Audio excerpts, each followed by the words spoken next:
G'day, Starlo here, and I'm down on the ocean rocks reasonably early in the morning. The sun's been up for a good hour or so. Still fairly chilly though in mid to late autumn. There's a little bit more swell here than was forecast, so I'll have to be a bit careful because we're right on the top of the tide at the moment. Joe's actually having a throw for a squid with a squid jig, and I'm going to try something a little bit different. I'm going to target drummer and luderick using beefed up luderick gear. It's funny, whenever I've fished for luderick or blackfish off the rocks in this part of the world, I've ended up hooking more drummer than blackfish, and quite often you get busted up by them. So I thought, well, why not just beef up the blackfish gear, use slightly heavier line, a bit bigger hook, and I've got a really interesting rod here. It's a 14-foot double-handed fly rod that I bought quite a few years ago, and I suck at double-handed fly casting, so it's been gathering dust in the shed. And I thought this would be the perfect thing for a beefed up luderick rod. I'm going to use a centrepin reel and a float. Got a couple of different kinds of bait. I've got some cabbage weed, I've got some bread, I've got a few prawns and bits of pilchard as well, but I probably won't use those on this gear. I think I'll try and stick mostly to the cabbage weed and the bread. I'll get a little bit of burley going, and we'll see. It's far from ideal conditions. It's splashy, and these are just not great rocks. And for that reason, they don't get fished all that much. So there is a few fish around here, but you earn them. I better get into it. I'll carefully work my way out over the slippery boulders to the wash that I want to fish in. And I'm going to kick off using sea lettuce or cabbage weed bait on my number 4 hook and 16-pound leader. Casting with centrepin tackle involves making a nice, long, smooth sweep of the rod to deliver the float rig into the wash. With practice you can achieve quite reasonable distance and accuracy, but I wasn't really happy with that first cast, so I'll crank it in and try again. I've got a running float rig with my stopper set just under 2 metres above my stemmed float. Okay, that's better. Hopefully I'll get a reasonable drift, although the current seems to be going in all directions at once. It's a matter now of minimising the belly in the line and staying reasonably tight to the float without pulling it back. There's nothing quite like the direct connection of a centrepin reel for this job. That long rod helps with line control too, and striking when the float dips below the surface, which it's just done. Yeah! Oh! Pulled the hook on him.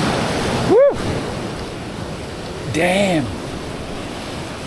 There's still a fair bit of bait left on the hook, so I'll shoot it back out into exactly the same spot. Holding the long rod up high lifts the line clear of the surge and helps me to maintain control of the drifting float. But it's not easy to see in all that glare and white water.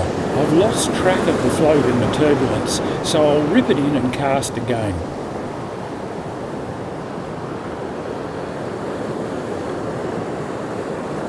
The bait's hanging in there. That half hitch of leader that I make around the top of the bait really helps. Out she goes.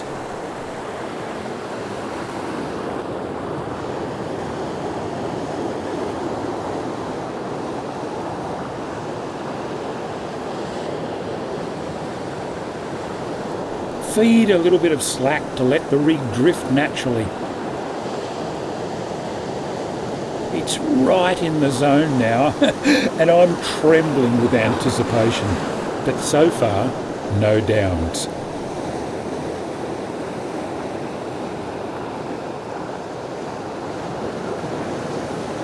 Hang on, there it goes. Yes! Woo! Got him! Will it stay on this time?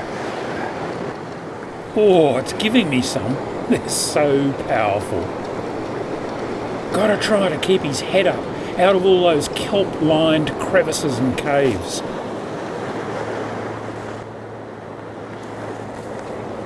Oh, I can feel rubbing on the line.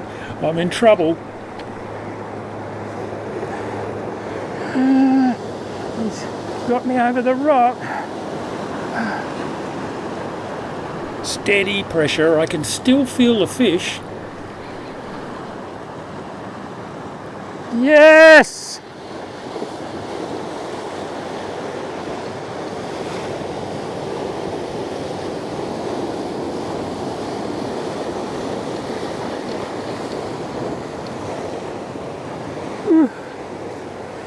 Oh, that's been hard work.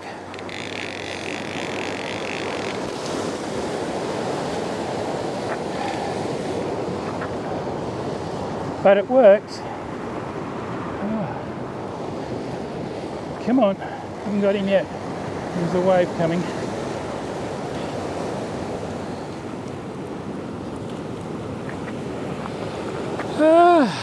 Well, that has been a lot of work in these conditions,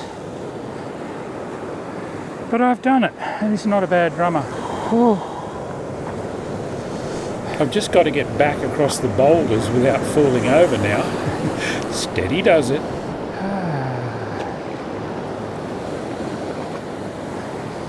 I'm glad I'm wearing rubber booties with metal studs. They give me a bit more grip, but you still need to be careful.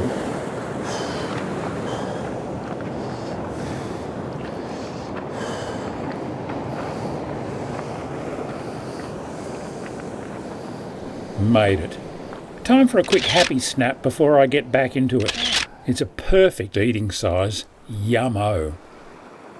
Joe's decided to pack the squid jig away now and join me, and her very first lightly weighted kunji bait gets eaten in the turbulent wash almost at her feet. Oh yeah, keep his head up, keep him coming.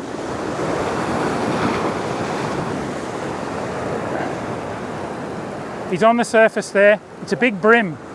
Yeah, you wind down to him now. You're getting too high stick. That's it. Just lift him, nice and smooth. She's done it. Great work.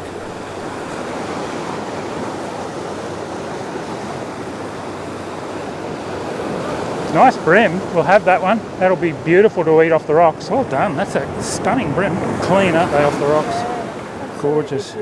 Yeah, he went hard too. Joe wastes no time getting her brim back to the gear to kill and bleed it. Along with that drummer, it'll make for a superb meal. Top fish. I think she's pretty happy with herself. Rightly so too.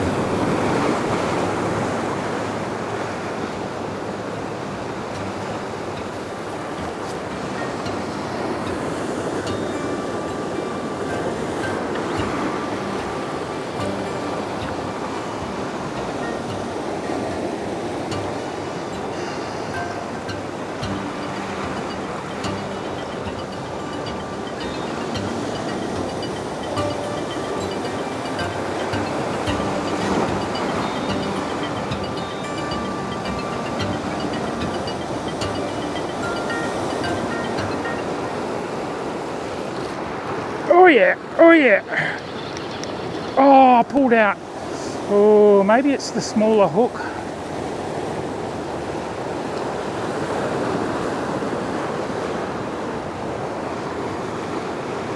It's a bit of a compromise. I'm going for a hook that I might be able to catch a blackfish on. I'm on a number 4, and that's 2 drummer I've pulled out of now, which is a bit unusual. Well, nothing for it but to bait up again and keep trying.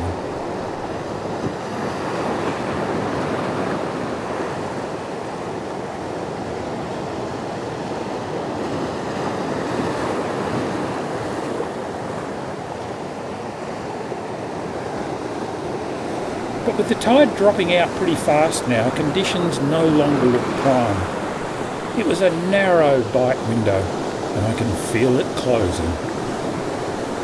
I've got a hunch that it's all over for the morning.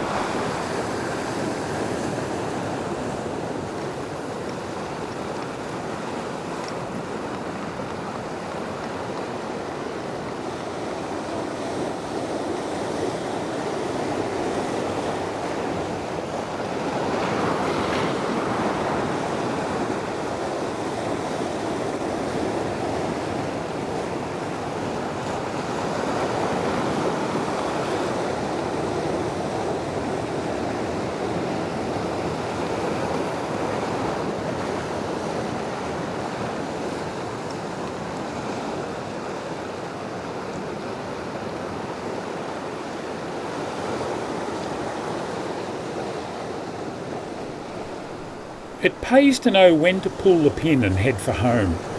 In rock fishing, it also pays to understand the basic safety rules.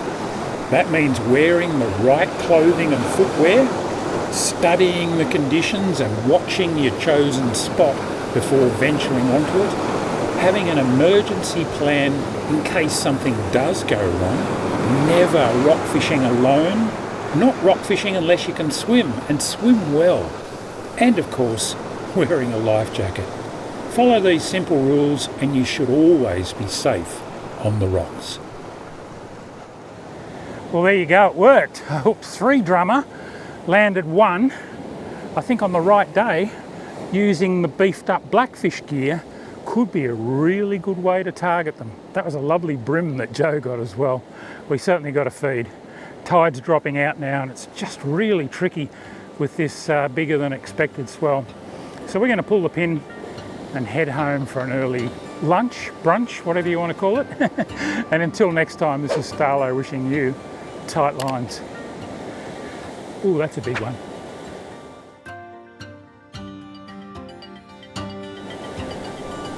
Oh, check out these other 2 episodes as well. Cheers for now.